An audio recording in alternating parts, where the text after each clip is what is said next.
ইব্রাহিম আলাইহিস সালাম একদিন আজরাইলকে বলছে, আজরাইল, কোন নাফরমান পাপীর রুহু যে কবজ করো তুমি, তখন তোমার চেহারাটা কিরকম হয়, আকৃতিটা আমার এটা একটু দেখাও।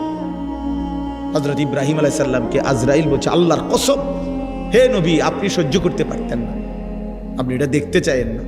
ইব্রাহিম আলাইহিস সালাম বললেন, না, আমার একটু হলেও দেখাও। তো আজরাইল এই বিভৎস আকৃতি, মানে নাফরমানের জান কবজ করার সময় উনার যে চেহারার আকৃতি হয়, এই চেহারাটা ধরে ইব্রাহিম আলাইহিস সালামকে দেখাইলেন। বিশ্বাস করেন, এই কিতাবে আছে, ইমাম কুরতুবীর কিতাব। ইব্রাহিম আলাইহিস সালাম একটা চিৎকার মাইরা বেহুশ হয়ে গেছে।